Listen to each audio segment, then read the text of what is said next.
कल का जो टॉपिक था बिंदु आवेश के कारण विद्युत क्षेत्र की तीव्रता। केवल एक बिंदु आवेश था, उस बिंदु आवेश के कारण विद्युत क्षेत्र की जो तीव्रता थी वो तीव्रता का मान हमने क्या किया था, निकाला। तो विद्युत क्षेत्र की तीव्रता का मान आया था E बराबर KQ/R²। अब क्या करते हैं, एक आवेशों का एक निकाय लेते हैं, उस आवेशों के निकाय के कारण विद्युत क्षेत्र की तीव्रता या विद्युत क्षेत्र का मान अपन को क्या करना है, ज्ञात करना है। तो किस तरीके से ज्ञात करेंगे, तो आवेशों के निकाय के कारण किसी बिंदु पर विद्युत क्षेत्र की तीव्रता विद्युत क्षेत्रों के अध्यारोपण सिद्धांत के सहायता से क्या करते हैं, ज्ञात करते हैं। अध्यारोपण का सिद्धांत क्या होता है, किसी बिंदु पर, कोई बिंदु है, किसी बिंदु पर बिंदु आवेशों के समूह के कारण विद्युत क्षेत्र की तीव्रता, उस बिंदु पर प्रत्येक बिंदु आवेश के कारण विद्युत क्षेत्र की तीव्रता के सदिश योगफल के क्या होता है, बराबर होता है। दोबारा देखिए, कोई बिंदु अपन ने परीक्षण आवेश कितना ले लिया, 2 किसी बिंदु पर बिंदु आवेशों के समूह Q1 Q2 Q3 Qn के कारण विद्युत क्षेत्र की तीव्रता कितनी है, E01 E02 E01।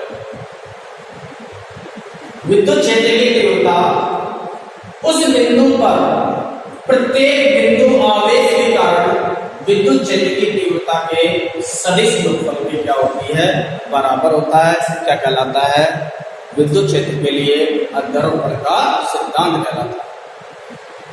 माना कोई निकाय ले लिया हमने, इस निकाय में n आवेश Q1 Q2 Q3 Qn आवेश क्या है, उपस्थित है, तथा बिंदु P पर एक परीक्षण आवेश कितना, परीक्षण आवेश कितना रख दिया, Q0। यहां ले लेते हैं Q0, कितना रखा है, Q0। ये परीक्षण आवेश Q0 है, तो इस बिंदु आवेश Q1 Q2 Q3 Qn आवेश के कारण विद्युत क्षेत्र की जो तीव्रता है वो प्राप्त होगी। मान लीजिए कितनी है, E01 vector E02 vector E0n vector. अतः n बिंदु आवेशों के कारण बिंदु P पर विद्युत क्षेत्र की तीव्रता के सिद्धांत से निकालते हैं अपन, अध्यारोपण के सिद्धांत से। और अध्यारोपण का सिद्धांत क्या हो गया, E वेक्टर बराबर E01 plus E02 vector plus E0n vector. समीकरण इसको अपन ने क्या दे दिया, 1। अब हम E01 E02 E0n की वैल्यू क्या कर लेंगे, ज्ञात कर लेंगे। जैसे ही वैल्यू ज्ञात करेंगे इसमें मान रख देंगे, और मान रखने के पश्चात हमारे पास क्या आ जाएगा, आवेशों के निकाय के कारण किसी बिंदु P पर विद्युत क्षेत्र, परिणामी विद्युत क्षेत्र की तीव्रता आ जाएगी। तो देखिए,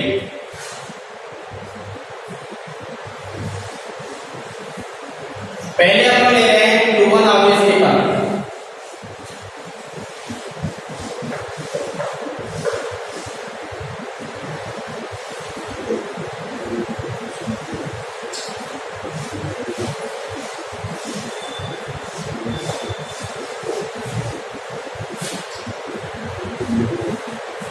Q1 आवेश के कारण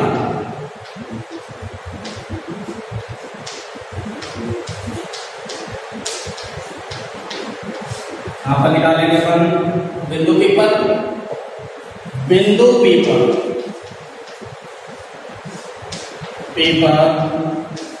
विद्युत क्षेत्र की तीव्रता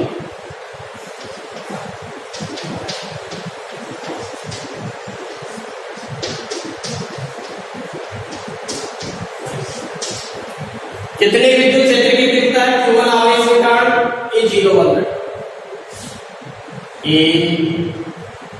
E01 वेक्टर, और बिंदु आवेश के कारण विद्युत क्षेत्र की तीव्रता अपन ने कल निकाली थी KQ/R²। कितनी आई थी, KQ/R²। उसी तरीके से यहां पर क्या जाएगा के क्यू, क्यू की जगह कितना आ रहा है Q1 आर स्क्वायर, इनके मध्य की दूरी कितनी है R01 वेक्टर, कितनी है R01 वेक्टर स्क्वायर आ रहा है, तो परिमाणात्मक वैल्यू आएगी, क्या लिख दिया मैंने स्क्वायर। सदिश व्यक्त कर रहे हैं तो सदिश कौन बताएगा, एकांक सदिश बताएगा, और एकांक सदिश को किसके द्वारा प्रदर्शित करते हैं, कैप के द्वारा प्रदर्शित करते हैं। के की वैल्यू हम जानते हैं कितना होता है, निर्वात के लिए 1/4 पाई एप्सिलॉन नॉट या एप्सिलॉन 0 क्यू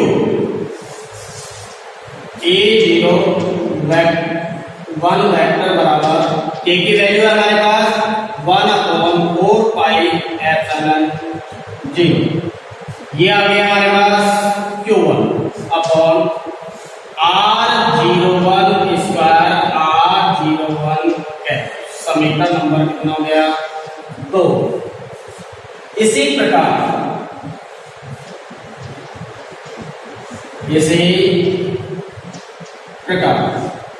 A02 की वैल्यू निकालेंगे, A02 वेक्टर बराबर कितना आ जाएगा 1/4 पाई एप्सिलॉन 0। 1 के लिए निकालना था तो कितना आया 1, 2 के लिए निकालेंगे कितना आएगा 2, तो कितना आ जाएगा Q2 अपॉन R02, बीच की दूरी कितनी है R02, और ये क्या हो जाएगा स्क्वायर R02 कैप, समीकरण नंबर कितना हो गया 3। इसी तरीके से कहां तक चलेंगे अपन, n तक चलेंगे। A0n वेक्टर बराबर 1/4 पाई एप्सिलॉन 0 Q n, यहाँ 2 था तो क्या दिया 2, यहाँ n है तो चलेंगे n upon R0n square R0n cap, समीकरण नंबर 4। समीकरण 2, 3 और 4 को समीकरण 3 में, समीकरण 1 में मान रखने पर, ठीक है। समीकरण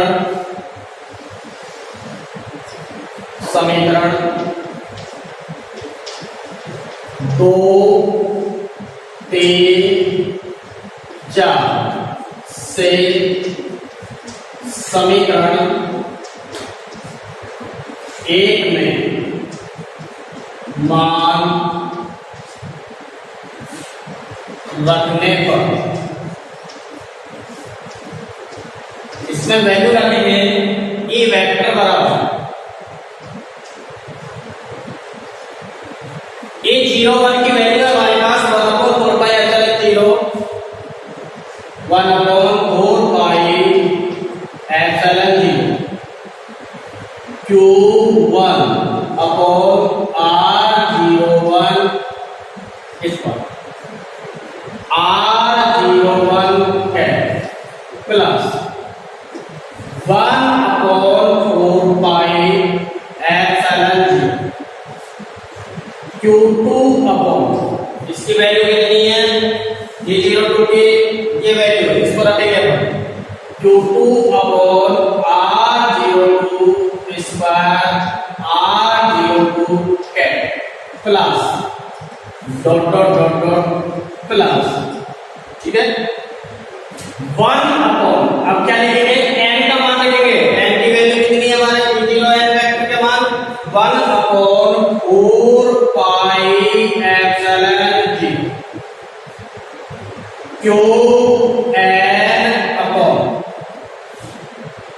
Qn upon R0n square R0n cap, E vector बराबर कॉमन आ रहा है हमारे पास सब में से 1/4 1/4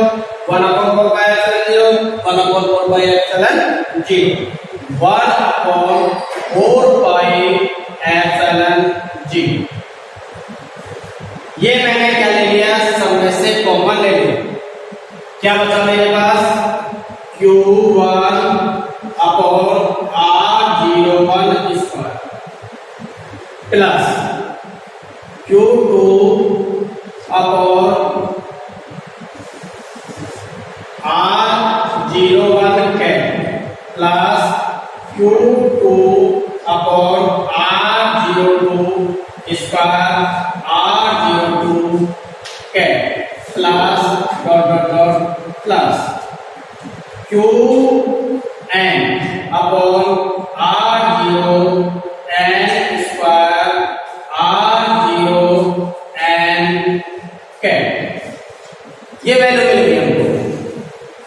क्या बचेगा यहां पर, E वेक्टर बराबर 1/4π∗G 1/4π∗G Q1 upon R plus plus इस तरीके से आ रहा है। जब प्लस में आता है तो उसको किस में लिखते हैं अपन, समेशन के रूप में लिखते हैं। और समेशन का चिन्ह क्या होता है, ये चिन्ह होता है, ये समेशन का चिन्ह है। अब देखिए यहां हमारे पास कितना है, Q कितना है, Q बदल क्या रहा है, 1 2 3 डॉट डॉट n तक बदल रहा है बटे यहाँ 0 0 0 सब में 0 बराबर है। यहाँ लिख दिया मैंने R0 स्क्वायर सब में बराबर है तो इसमें लिख दिया मैंने स्क्वायर।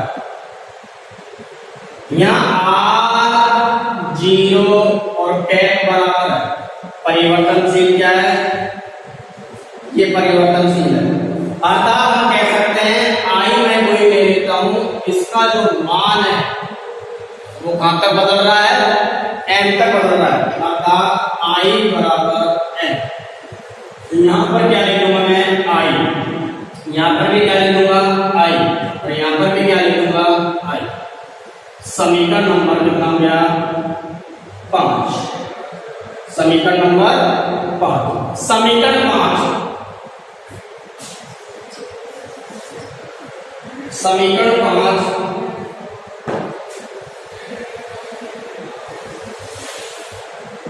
समीकरण 5 आवेशों के निकाय के कारण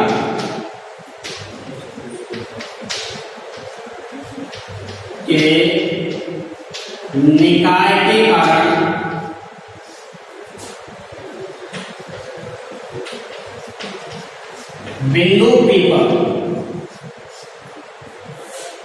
P पर विद्युत क्षेत्र की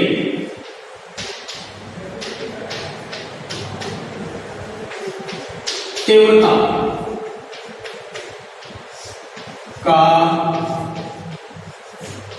व्यंजक है। इस तरीके से अपन आवेशों के निकाय के कारण विद्युत क्षेत्र या विद्युत क्षेत्र की तीव्रता का व्यंजक प्राप्त कर सकते हैं।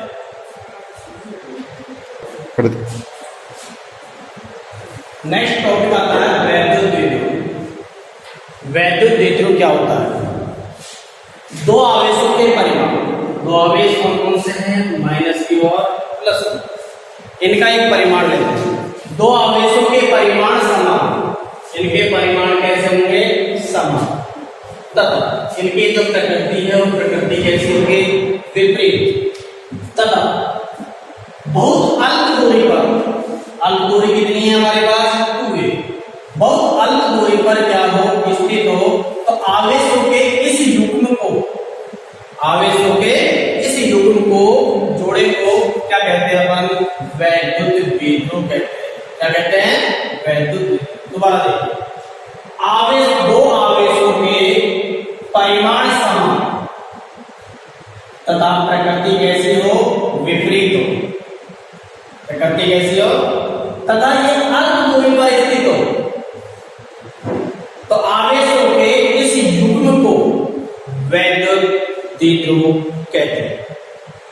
इन आवेशों की जो मध्य की जो दूरी है, उस मध्य की दूरी को 2a या 2l द्वारा क्या किया जाता है, प्रदर्शित किया जाता है। अब देखिए इसके अंदर एक अक्षरेखा होती है, क्या होती है, निरक्षरेखा। अक्षरेखा क्या होती है, वैद्युत द्विध्रुव के दोनों आवेशों को मिलाने वाली रेखा क्या कहलाती है, अक्ष रेखा कहलाती है। और अक्ष रेखा को अनुदैर्घ्य रेखा भी बोला जाता है। दोबारा देख लीजिए, वैद्युत द्विध्रुव के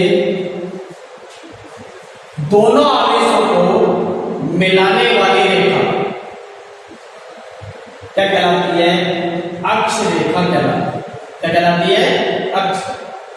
तथा वैद्युत द्विध्रुव के तथा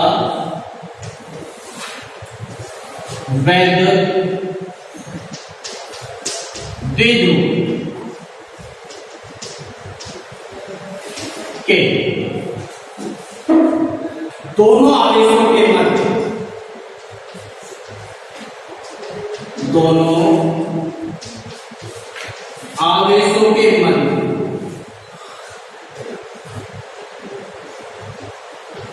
की लंबवत दूरी निरक्ष रेखा या विषुवतीय रेखा कहलाती है।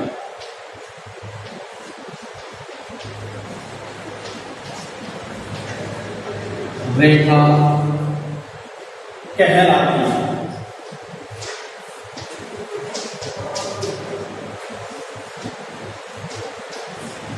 देखिए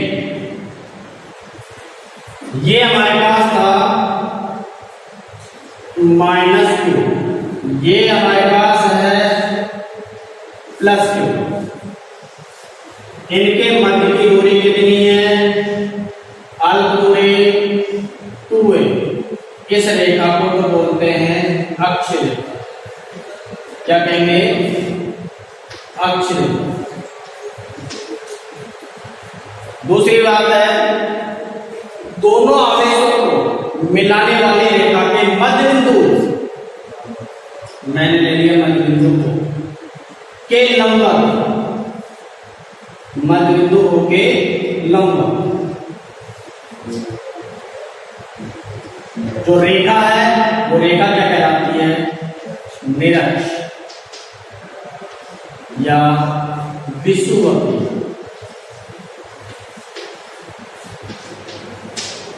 रेखा। 2000 राजस्थान बोर्ड 2015 में क्वेश्चन पूछा था, वैद्युत द्विध्रुव के कारण विषुवतीय रेखा पर विद्युत क्षेत्र की तीव्रता ज्ञात कीजिए। लगभग सबने बताया था अक्ष रेखा और निरक्ष रेखा। बच्चा इसको जानता है, जानने के बावजूद इस पॉइंट को नहीं कर पाया। तो आपको ध्यान रखना है, इसको एक नाम से और जानते हैं, लंबवत होती है अनुप्रस्थ।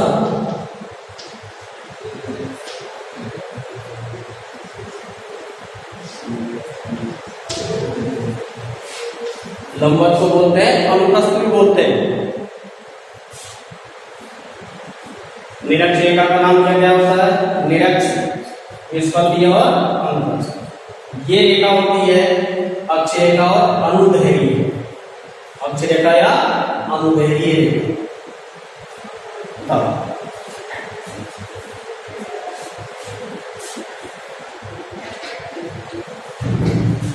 नेक्स्ट आता है वैद्युत द्विध्रुव आघूर्ण। वैद्युत द्विध्रुव आघूर्ण क्या होता है, इसे हम व्यक्त करते हैं P से। P बराबर Q ×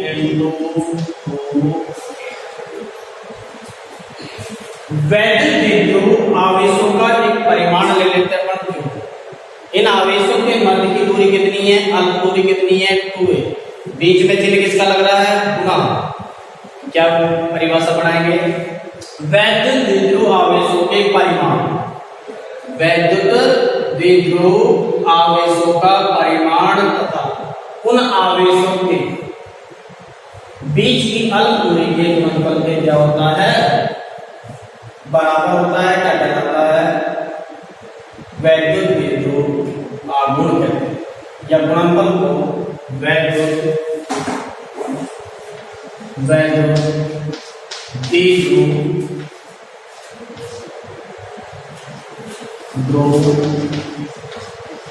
कहते हैं। इसे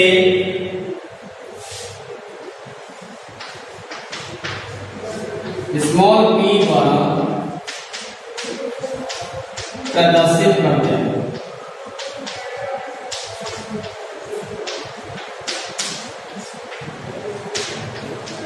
p द्वारा प्रदर्शित करते हैं। वैद्युत द्विध्रुव की दिशा, वैद्युत द्विध्रुव की दिशा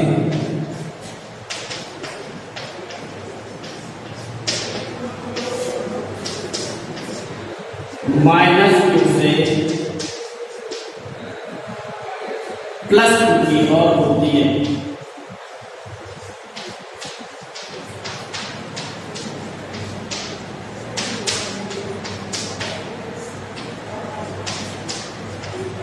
वैद्युत द्विध्रुव की दिशा -q से +q की ओर होती है। गणितीय रूप में किस तरीके से व्यक्त करेंगे? ये हमारे पास एक द्विध्रुव है जो कि -q व +q आवेश से मिलकर बना है। इन आवेशों के मध्य अल्प दूरी कितनी है? 2a है। तो परिभाषा क्या बताई है अपन ने? वैद्युत द्विध्रुव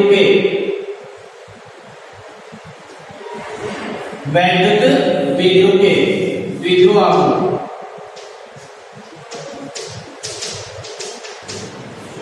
और द्विध्रुव आघूर्ण को किससे व्यक्त करते हैं? p से। बराबर वैद्युत द्विध्रुव आवेशों के परिमाण, आवेशों का परिमाण कितना हो गया? q। वह इन आवेशों के मध्य की अल्प दूरी कितनी है? 2a के गुणनफल के क्या होता है? बराबर होता है। गुणनफल को क्या कहते हैं? वैद्युत द्विध्रुव आघूर्ण कहते हैं। और वैद्युत द्विध्रुव आघूर्ण को किससे प्रदर्शित करते हैं? p द्वारा प्रदर्शित किया जाता है। इस वैद्युत द्विध्रुव आघूर्ण का ऐसा ही मात्रा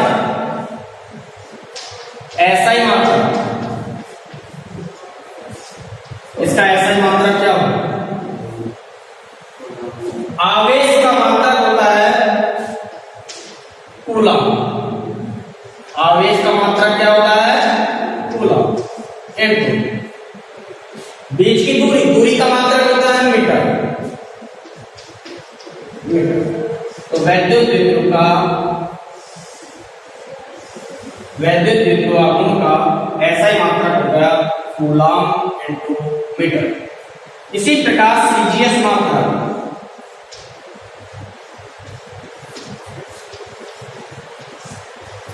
सीजीएस मात्रक क्या होगा?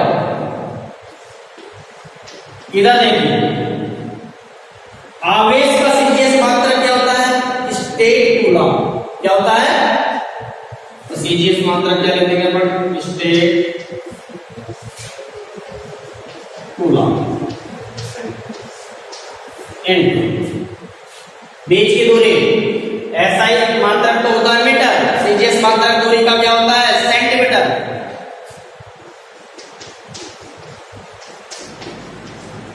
और इसे बोलते हैं डिवाई। क्या बोलते हैं? तो वैद्युत द्विध्रुव का सीजीएस पद्धति में ऐसा ही मात्रक स्टेट कूलम इनटू सेंटीमीटर या डिवाई होता है।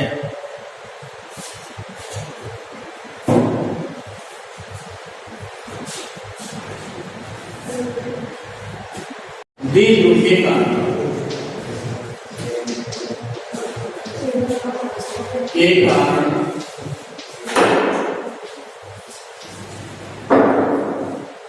अक्षीय स्थिति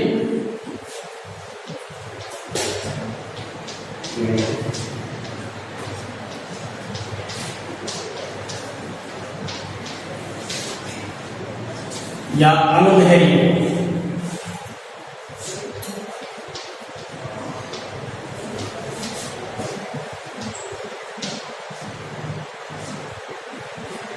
पर विद्युत क्षेत्र की तीव्रता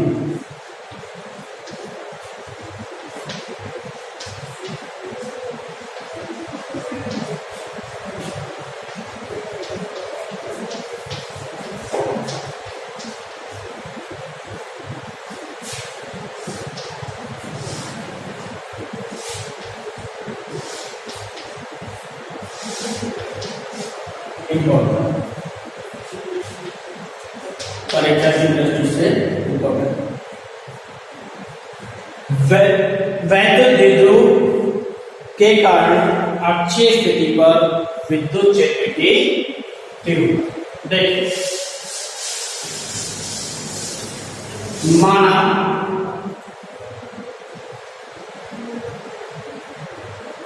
ये ए और ये क्या है बी। माना ए बी बिंदु -q एक द्विध्रुव -q व +q आवेश से मिलकर बना। इन आवेशों के मध्य की दूरी, इन आवेशों के मध्य की दूरी 2a है। इसके मध्य बिंदु O से,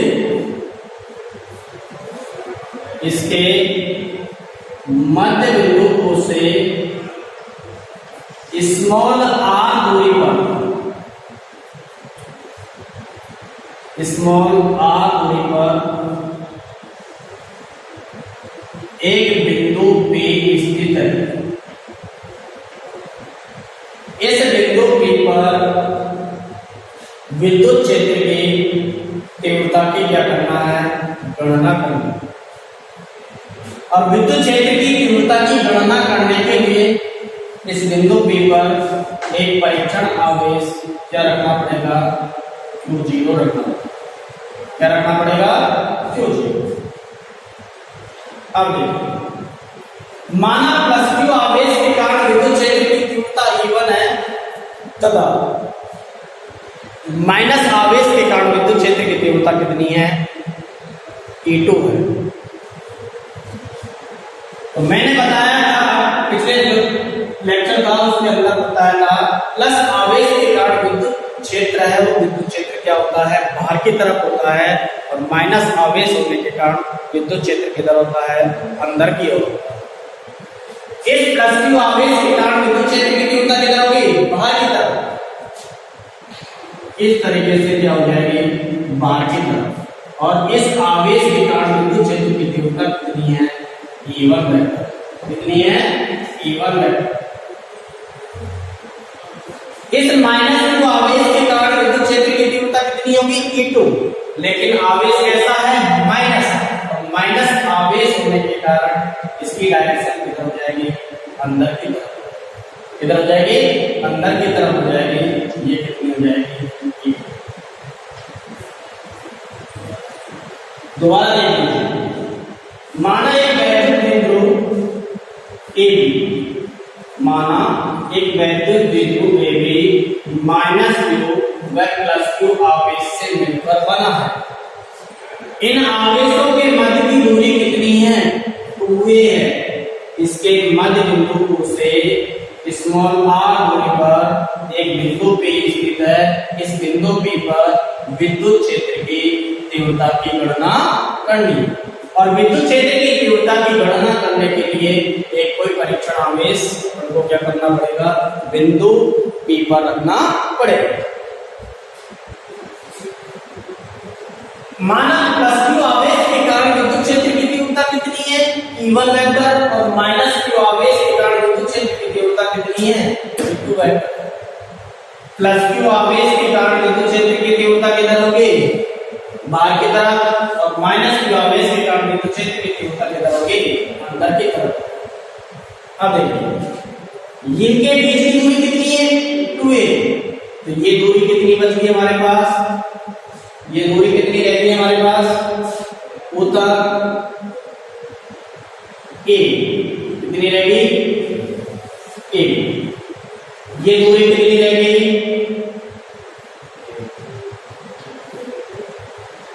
a। अब प्लस q आवेश के कारण विद्युत क्षेत्र की तीव्रता कितनी है? E1 है। तो प्लस q आवेश और बिंदु तक की दूरी को अपन को क्या करना पड़ेगा? ज्ञात करना पड़ेगा। उस दूरी की क्या होगी? आवश्यकता होगी। तो ये प्लस q आवेश से बिंदु तक की जो दूरी होगी वो दूरी कितनी होगी? यहां से लेके यहां तक की कितनी है? r। इस r में से कितना घट रहा है? a। कम हो रहा है। कमी को किससे व्यक्त करते हैं? माइनस से। कितना हो जाएगा? r minus a। b p की जो दूरी होगी वो कितनी बच गई? r minus a। इसी प्रकार माइनस q से बिंदु तक क्या चाहिए अपन को? दूरी चाहिए। तो माइनस से बिंदु तक की जो दूरी होगी वो दूरी कितनी हो जाएगी? इस r यहां से लेके यहां तक कितनी? r में कितनी जुड़ रही है? a। तो टोटल दूरी कितनी हो जाएगी? r plus a। r plus a। ये बात समझ में आई? दोबारा एक बार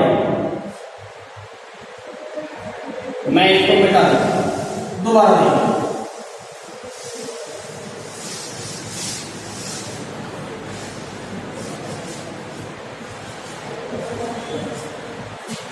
माना एक वैक्यूम देखो ए बी जो कि माइनस q है प्लस q आवेश से मिलकर बना है। इन आवेशों के मध्य की दूरी कितनी है?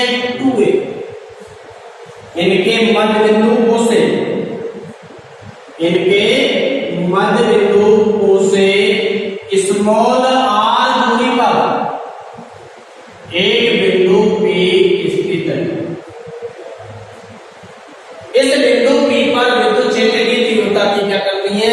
गणना करनी है। माना प्लस q आवेश के कारण विद्युत क्षेत्र की तीव्रता कितनी है? E1 vector. माइनस q आवेश के कारण विद्युत क्षेत्र की तीव्रता कितनी है? E2 vector. E2 vector. अब देखिए इस बिंदु A से O तक की जो दूरी होगी वो दूरी कितनी होगी? इसकी आधी 2a की आधी, और 2a की आधी कितनी होगी? a। इस बिंदु और इसके बीच की दूरी कितनी होगी?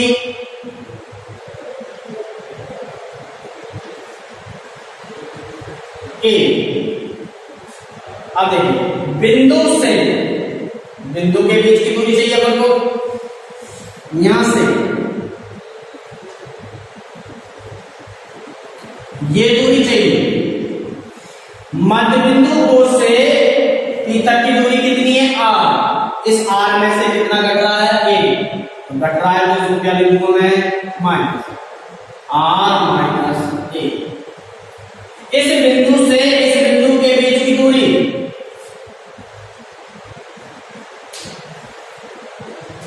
r में क्या जुड़ रहा है? a जुड़ रहा है। r plus a। ये डायग्राम समझ में आ गया? पूरा आ जाए। अब देखिए कुछ पॉइंट है, उन पॉइंटों को अपन क्या कर लेते हैं? पॉइंटों को क्या करते हैं? यहां लिख लेते हैं। देखिए ए बी बराबर हमारे पास कितना है? 2a। ओ बी बराबर कितना है हमारे पास? r। बी पी बराबर r माइनस a, और ए पी बराबर आर प्लस ए। ये हमारे पास क्या है, पॉइंट अंकित है। तो माना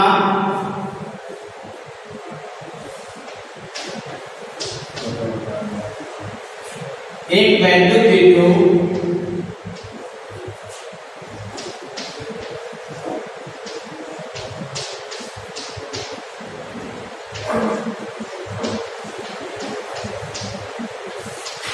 ए बी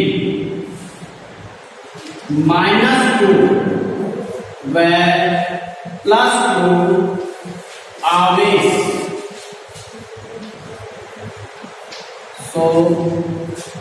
से मिलकर बना है।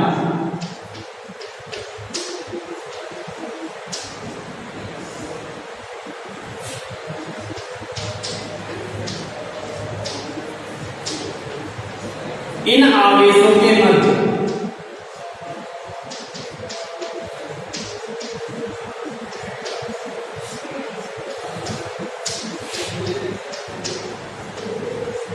मध्य की दूरी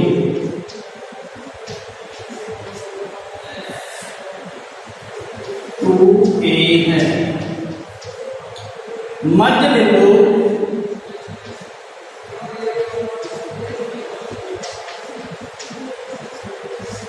O से स्मॉल r दूरी पर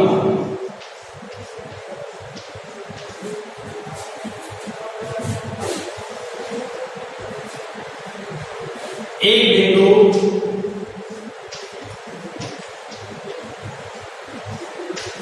P स्थित है।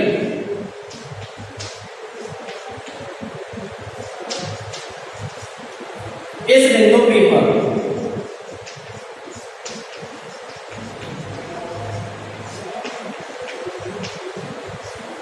विद्युत क्षेत्र के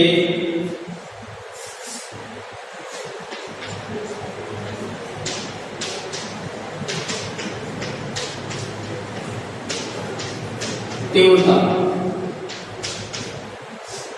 की गणना करनी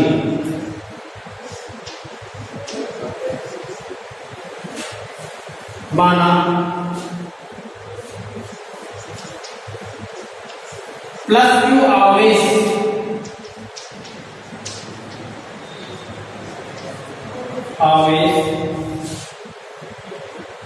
व माइनस क्यू आवेश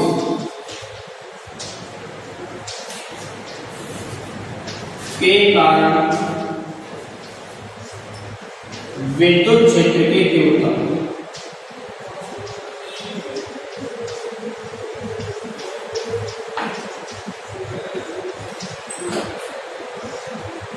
क्रमशः E1 वेक्टर है, E2 वेक्टर है। अतः पहले अपने आवेश प्लस क्यू आवेश के कारण निकाल लेते हैं। प्लस क्यू आवेश एक बिंदु आवेश बढ़ गया और बिंदु आवेश के कारण विद्युत क्षेत्र की जो तीव्रता थी के क्यू अपन आर स्क्वायर के बराबर थी। प्लस क्यू आवेश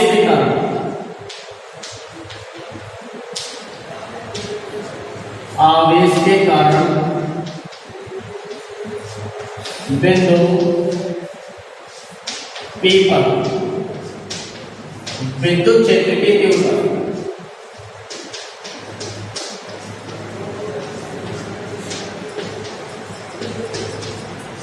कितनी विद्युत क्षेत्र की तीव्रता ली हमने E1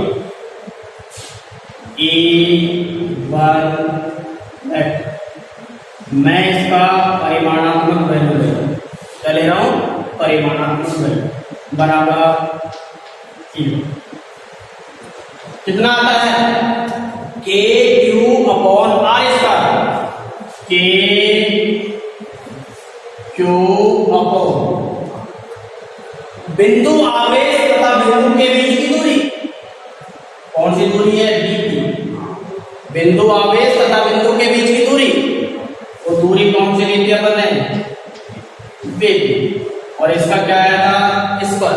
यदि इसकी डायरेक्शन निकालना चाहे, दिशा, दिशा किधर होगी इसकी,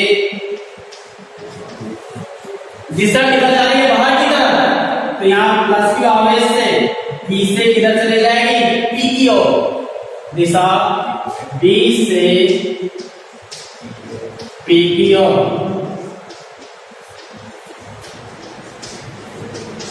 बी से पी की ओर, अतः E1 बराबर के क्यू, बीपी की वैल्यू कितनी है, R माइनस ए, तो बीपी की जगह कितना लिख दूं मैं, R माइनस ए का होल स्क्वायर, समीकरण नंबर ए, समीकरण नंबर कितना हो गया, ए। इसी प्रकार माइनस क्यू आवेश के कारण, आवेश के कारण बिंदु P पर विद्युत क्षेत्र की तीव्रता,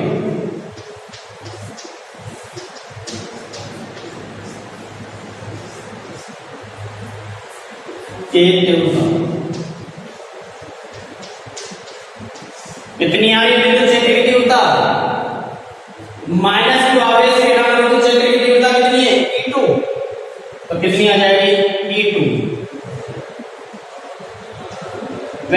मैं इसका भी क्या लूंगा, परिमाण लूंगा, E2 बराबर के क्यू अपॉन बिंदु आवेश तथा बिंदु के बीच की दूरी, कितनी दूरी होगी, AP, कितनी दूरी होगी, AP स्क्वायर।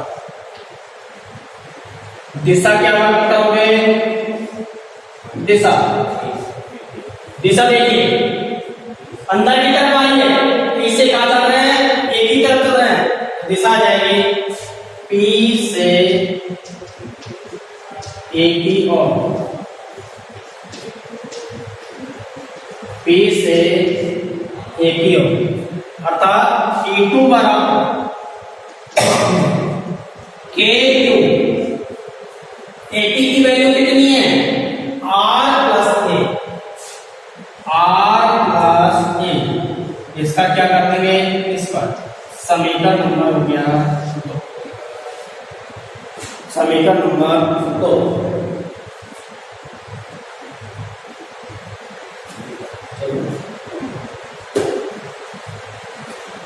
नेक्स्ट चलता है आगे,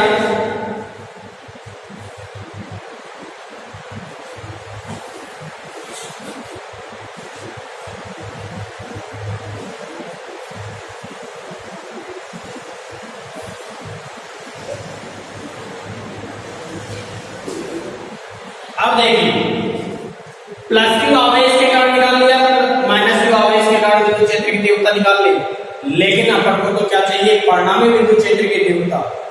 अतः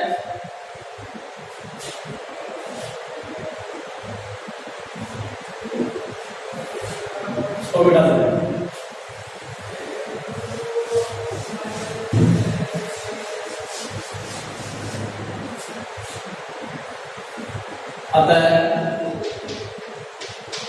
बिंदु P पर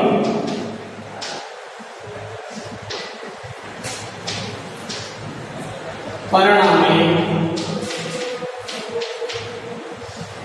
विद्युत क्षेत्र की तीव्रता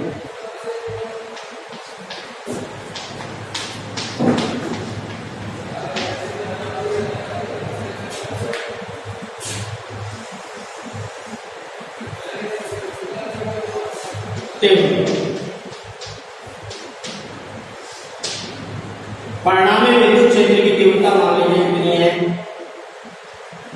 E है। इधर हमने पढ़ाया भी, ये बिंदु P था, प्लस आवेश के कारण विद्युत क्षेत्र की तीव्रता कितनी थी, E1 थी, कितनी थी, E1, माइनस क्यू आवेश के कारण विद्युत क्षेत्र की तीव्रता कितनी थी, E2 थी। क्या चाहिए, परिणामी वैल्यू, बताया था अपन ने, परिणामी वैल्यू कैसे निकलेगी, ये सदिश हमारे पास लो, ये सदिश हमारे पास म्यू, ये E1 है, ये कितना हो जाएगा। यदि सदिशों की डायरेक्शन को मैं चेंज करूं, जब डायरेक्शन को चेंज करूंगा तो चिन्हों में क्या होगा, बदलाव होगा। ये क्या बढ़ जाएगा E2 और इसकी दिशा किधर चले जाएगी, इधर। तो मैं इसको यूं भी लिख सकता हूं, ये हमारे पास E1 और चिन्ह क्या कर दिया मैंने, बदल दिया, और इसकी जगह कितना लिख दिया मैंने, E2। लिख सकता हूं नहीं लिख सकता। अब देखिए, जब दोनों बिंदु की विद्युत क्षेत्र की, दोनों बिंदु आवेशों की जो विद्युत क्षेत्र की तीव्रता कैसी होगी, उसकी डायरेक्शन क्या होगी, समान। जब समान डायरेक्शन होते हैं तो वो राशि क्या हो जाती है, जुड़ जाती है। क्या जुड़ जाती है, अब यहां जोड़ेंगे, परिणामी E बराबर E1 प्लस माइनस E2, ये तो हुआ। अर्थात E बराबर का नाम क्या, E1 माइनस E बराबर E1 माइनस E2। या डायरेक्शन परिवर्तित होती है तो चिन्ह क्या आ जाता है, माइनस आता है। परिमाण निकालेंगे तो चिन्ह क्या आ जाएगा, माइनस। तो देखिए, अतः बिंदु P पर परिणामी विद्युत क्षेत्र की तीव्रता E बराबर E1 माइनस E2, समीकरण नंबर 3। अब हमारे पास E1 की वैल्यू है और E2 की वैल्यू है, दोनों वैल्यू को किस पे रख देंगे, 3 में। समीकरण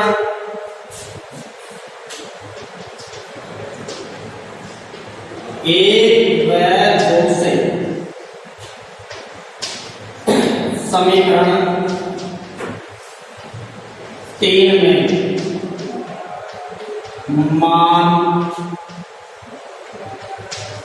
रखने पर, मान रखिए E बराबर, E1 का मान कितना है हमारे पास, KQ upon R minus A का whole square minus KQ upon R plus A का होल स्क्वायर। ये वैल्यू, इन दोनों में से मेरे पास कॉमन आ रहा है K2, 1 upon R minus A का whole square minus 1 upon R plus A का होल स्क्वायर। ये राशि बच गई हमारे पास। जब ये राशि बच गई तो इसको